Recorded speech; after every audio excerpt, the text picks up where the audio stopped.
गुरुदेव राधे राधे जी। मेरा दो प्रश्न है। एक बार आप लोग शांत हो जाए तो ये प्रश्न आप लोगों के लिए भी बहुत अच्छा है। अभी इन्होंने राम राज्य के बारे में बात करा, राजा राम के बारे में आपने बोला, अयोध्या के बारे में बोला। मेरा एक सिंपल सा क्वेश्चन है, राजा राम को हम लोग मर्यादा पुरुषोत्तम बोलते हैं, जो पुरुषों में उत्तम। मेरे हिसाब से वो एक बहुत अच्छे बेटे थे। माता कैकेयी ने बोला 14 साल का वनवास चले जाओ, चले गए। भरत को राजगद्दी दे दो, उन्होंने स्वीकृति दे दी।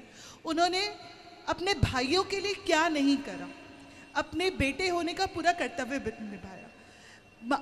जब अग्नि परीक्षा दी गई थी सीता जी की, तब ये भी बताया गया था कि परछाई गई थी, माता सीता नहीं गई थी। ये बात नारायण को तो पता था, वो तो विष्णु थे, नारायण थे, उनसे क्या छुपा हुआ है, नारायण को पता था। धोबी के बात पे एक राजा ने अपनी पत्नी को छोड़ दिया। मैं ये स्वीकार करती हूँ, उस समय माता सीता का निकल जाना उस राज्य के लिए भला था, भलाई थी। लेकिन राजा राम को तो सब पता था। सोने की सीता बना करके उन्होंने अश्वमेध यज्ञ किया, ये सब भी हम लोगों ने पढ़ा हुआ है, हम सब जानते हैं। उसके बाद जो उनके गुरुदेव थे, जिनके आश्रम में वो रहकर आई थी, जहाँ पे लवकुश हुए, वो लवकुश से उन्होंने युद्ध लड़ा और उनको ये पता चल गया कि ये दो संतान जो है वो मेरी ही है, नारायण है, उनसे क्या छुपा हुआ है। तो जब नारायण को सब पता है, नारायण सब जानते हैं, हनुमान जी साक्षात वहाँ पे, लक्ष्मण, भरत, शत्रुघ्न सब जानते हैं। उन्होंने आके अयोध्या में राम लीला, राम राज्य, सबका पूरा संपूर्ण व्यथा पूरा सुनाया। आ करके वाल्मीकि जी के कहने पर कि सीता निर्दोष है, सीता का कोई दोष नहीं है, भगवान ने उनसे दोबारा से ऐसा क्यों बोला कि आके तुम सबके सामने बोलोगी तो ही मैं तुम्हें अपनी पत्नी होने का स्वीकृति दूंगा। आई एम सॉरी, मुझे सीता जी से बहुत मोहब्बत है, इसलिए थोड़ा सा लड़की हूँ ना तो इमोशनल हो जाती हूँ उस फ्रंट पे। तो उत्तर दे दें आपके प्रश्न का? हाँ प्लीज। आपने वाल्मीकि रामायण पढ़ी है? हाँ थोड़ा बहुत पढ़ी है, पूरा तो मैंने भी नहीं पढ़ा, लेकिन जब जितना पूरा पढ़ा पढ़ेंगे ना तो आपके पूरे प्रश्नों का उत्तर मिलेगा। राम जी ने माता सीता को घर से निकाला, ऐसा कहीं नहीं लिखा। नहीं लिखा, माना। फिर दोष किसका है? सीता माँ के सीता जी का, वनवास में। सीता जी चली गई लक्ष्मण को बोल करके चलो चलते, ये मुझे पता है। फिर बाद में उन्होंने क्यों बोला कि तुम आकर के सबके सामने बोलोगी तो ही मैं तुम्हें पत्नी स्वीकृति ना दूंगा। आपका प्रश्न ही गलत है। तो आप सही करिए ना। पहला तो आप ये समझ लो कि सीता माँ स्वयं बोली थी राम जी से कि मुझे अपने बच्चों को जंगल में ऋषि मुनियों के पास जन्म देना है। जब सीता माँ गर्भवती हुई तो सीता माँ जब गर्भवती हुई तो राम जी को पता लगा, तो राम जी ने पूछा कि सीता तुम गर्भवती हो, बताओ मैं तुम्हें क्या गिफ्ट दूं, क्या दूं तुम्हारी खुशी के लिए। तो सीता माँ ने कहा कि मैं अपने पुत्रों को संतों के पास जन्म देना चाहती हूँ ताकि संतों का वातावरण मिले तो मेरे बच्चों के अच्छी आए, संस्कार आए। ये माता सीता ने कहा। ये कहाँ लिखा है? वाल्मीकि रामायण। बिल्कुल लिखा है, मैंने तो पढ़ा है। सीता माँ के वनवास जाने में इच्छा किसकी थी? सीता माता की। ये तो हो गया। अब जब सीता माँ ने बच्चों को जन्म दे दिया तो जब अंत में सीता जी आई, वाल्मीकि जी लेके आए और वहाँ पर सभा लगी और राम जी खड़े हुए, राम जी थे और वहाँ सीता माँ आई। और सीता माँ जब आई तो राम जी ने ये कहा कि सीता आप ये बताओ क्या ये मेरे पुत्र हैं, तुम मेरी पत्नी हो? ऐसा नहीं सवाल था। सवाल ये था कि क्या ये लवकुश कह रहे हैं कि मैं आपका बेटा हूँ? अब कोई भी यहाँ बालक खड़ा होके कह दे कि मैं आपका बेटा हूँ तो भाई उसकी अपनी पत्नी से ना पूछा जाएगा। तो राम जी ने सीता से पूछा कि क्या ये मेरे पुत्र हैं? तो वहाँ सीता माँ ने कहा हाँ रघुनंदन ये मेरे पुत्र हैं, और मैं, हे पृथ्वी माता, यदि ये पुत्र राम के हों, हे आकाश, हे देवताओं को साक्षी मानकर माता सीता ने कहा कि यदि ये दोनों पुत्र मेरे हों और राम के दोनों पुत्र हों, राम के सिवा मैंने स्वप्न में किसी पर पुरुष का स्पर्श और चिंतन ना किया हो, तो हे पृथ्वी माता मुझे स्थान दे दो। उसी क्षण पृथ्वी फट गई और माता सीता पृथ्वी में समा गई। उस समय राम जी यदि लवकुश को स्वीकार कर लेते और सीता माँ से ना पूछते तो आज सवाल खड़ा होता कि आपके पुत्र हैं, इसका प्रमाण क्या था?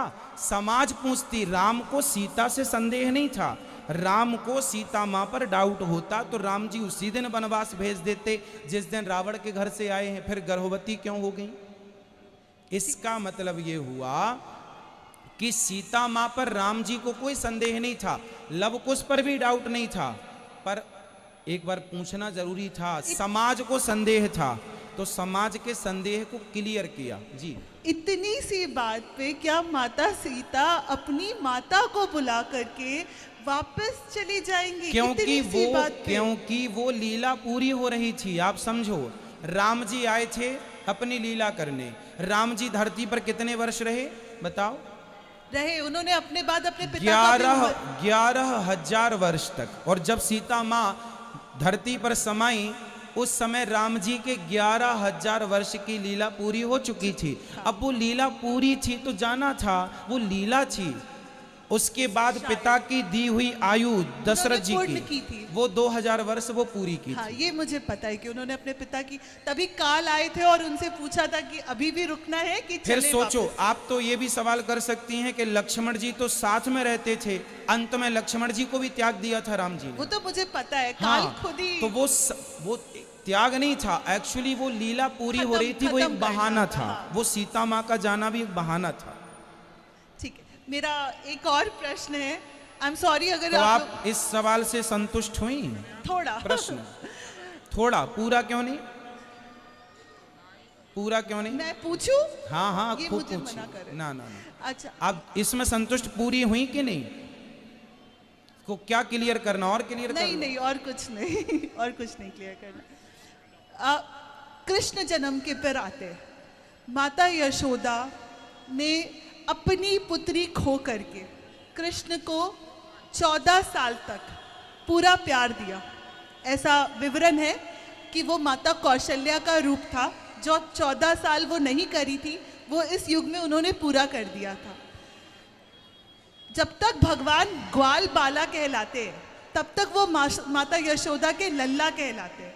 जब वो द्वारकाधीश बने, जब वो राधा के से निकल के रुक्मणी के हो गए, जब वो द्वारिकाधीश बने, क्या कोई ऐसा पल आया जिसमें वो वृंदावन वापस जाके माता यशोदा और नंद बाबा से मिले हो? क्योंकि ऐसा मेरे नॉलेज में नहीं है, इसलिए जानना चाहती थी। भगवान कभी वृंदावन छोड़कर गए ही नहीं। आपको लग रहा है कि भगवान ने अपनी गोपियों को, यशोदा को छोड़ दिया? छोड़ा ही नहीं। वृंदावनम परित्यज्य, भगवान ने एक पल के लिए भी कभी वृंदावन का परित्याग नहीं किया। इसके लिए मैं आपको एक वो कथा सुनाऊंगा छोटी सी, जो आपने कभी नहीं सुनी। हाँ। सुनी होती तो ये सवाल नहीं होता।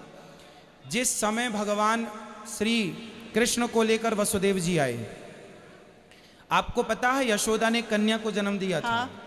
तो एक कन्या को ही नहीं, साथ में एक लल्ला को भी जन्म दिया था। अच्छा, यशोदा माँ ने 2 संतानें जन्म दी थी, एक थे कृष्ण, एक थी माया। वसुदेव जी जिनको लेकर आए वो भी कृष्ण। अब आप कहेंगे कि एक साथ 2, हाँ, एक साथ परमात्मा ने 2 माताओं के गर्भ से जन्म लिया था, देवकी और यशोदा।